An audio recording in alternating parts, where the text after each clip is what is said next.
This slide highlights the contrast between Robert Kiyosaki's biological father, the poor dad, and his friend's father, the rich dad.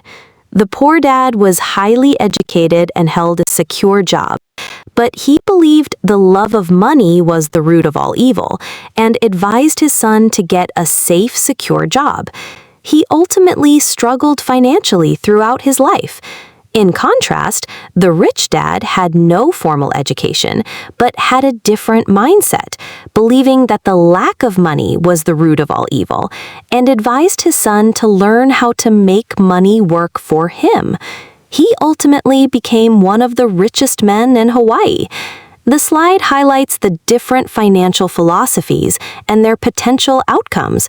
This slide explains the concept of the rat race, which is the cycle of working hard, earning money, spending it, and then needing to work harder to pay the bills. The slide describes it as a trap that most people don't see, fueled by fear and greed.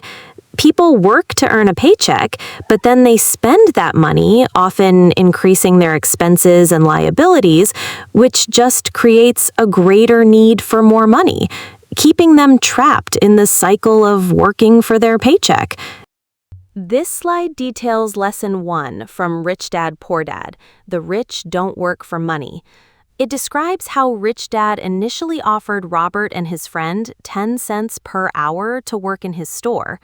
After a few weeks of this hard work, Robert felt like a slave. This was when Rich Dad explained the deeper lesson, that life pushes you around, and you have the choice to either give up, fight back, or learn the lesson. Rich Dad offered Robert to teach him for free, shifting his focus from needing a paycheck to spotting opportunities beyond what a wage could provide. This slide emphasizes the importance of financial literacy. It states that many people are intelligent in their profession, but financially illiterate, meaning they know how to earn money, but not how to make their money work for them.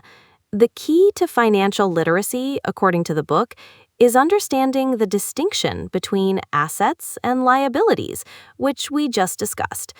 This slide explains the one rule you need to know, the difference between assets and liabilities. An asset is something that puts money in your pocket, like income-generating real estate, stocks, bonds, or intellectual property. A liability is something that takes money out of your pocket, such as mortgages, car loans, or credit card debt. The key insight here is that the rich acquire assets, while the poor and middle class often acquire liabilities that they think are assets. This slide demonstrates the different cash flow patterns that determine your financial future, comparing the poor, the middle class, and the rich. The poor and middle class typically rely on income from a job, which flows directly into expenses or liabilities that increase expenses. The rich, on the other hand, focus on building assets that generate income, which then fuels their expenses. This shows the fundamental difference in how these groups manage their money, and that increasing cash flow doesn't always solve financial problems if your cash flow pattern is flawed. Imagine cash flow as the path your money takes, where it comes from and where it goes. For the poor and middle class, money usually comes in from a job and then quickly flows out in the form of expenses or liabilities like mortgage payments or car loans. The rich, however, have a different pattern. Their money comes in from assets they own, things that bring them income, and this income then covers their expenses.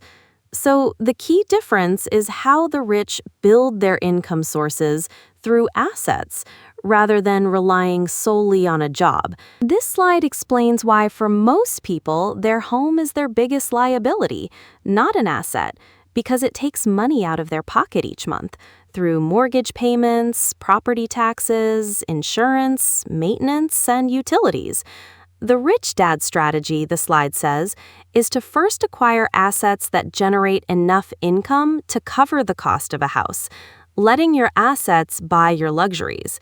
This slide explains Lesson 3 from Rich Dad, Poor Dad, which is to mind your own business. It highlights the story of Ray Kroc, the founder of McDonald's, who considered his real estate holdings his true business, not just the hamburger business. The lesson is about separating your profession from your business and focusing on building assets in your asset column, even while you keep your day job. This slide details what goes into your asset column, focusing on acquiring assets that you understand. These include things like businesses that don't require your active presence, stocks, bonds, income-generating real estate, and royalties from intellectual property. The guiding principle here is that you should build cash flow from these assets first, and then use that cash flow to indulge in luxuries, letting the assets pay for them. This slide covers the advanced playbook, summarizing lessons 4 and 5. Lesson 4 is about the power of corporations, explaining how corporations can offer tax advantages and allow expenses to be paid before taxes. Lesson 5 is about Rich Invent Money, highlighting that financial intelligence allows you to see opportunities that others miss, and that your mind is your most valuable asset. This slide introduces Lesson 6, Work to Learn, Don't Work for Money. It emphasizes choosing a job based on the learning opportunities it provides, not just the pay and benefits. The parable of the best writing author is used to illustrate this, highlighting the importance of learning sales and marketing skills in addition to your specific skill set. The most important skills for success are listed as management of cash flow, management of systems, management of people, and sales and marketing. This slide introduces Lesson 6, Work to Learn, Internal Obstacles. It outlines 4 common obstacles: fear, cynicism, laziness, and bad habits. It suggests that the rich don't let these things stand in their way, learning from their fear, turning cynicism into opportunities, and fostering habits like paying yourself first. Let's start with fear. According to this slide, everyone fears losing money, but the difference is how you handle it. The rich aren't afraid to lose because they know they can learn from it. The main point is to play to win, not just to not lose. The next point is cynicism. The slide says that doubts about yourself and others can be paralyzing. It recommends that you criticize and analyze, and that winners keep their eyes open for opportunities that critics miss. Let's move on to laziness.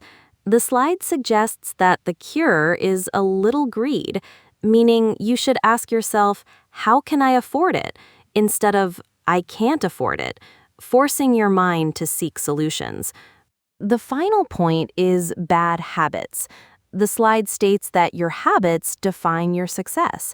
It highlights the habit of the rich to pay yourself first, meaning setting aside money for your assets before paying bills, even when money is tight. This pressure can force you to find income streams to pay your bills, unlike poor people who pay everyone else first and then have nothing left. This final slide summarizes the Rich Dad blueprint for financial freedom by outlining 3 key steps. First, you need to shift your mindset by understanding and escaping the rat race and recognizing that the rich have money work for them. Second, you need to build your foundation by mastering the difference between an asset and a liability, acquiring assets, and minding your asset column. And third, you need to develop your skills and fortitude by working to learn, especially sales and management, leveraging financial intelligence, and systematically overcoming fear, cynicism, laziness, and bad habits.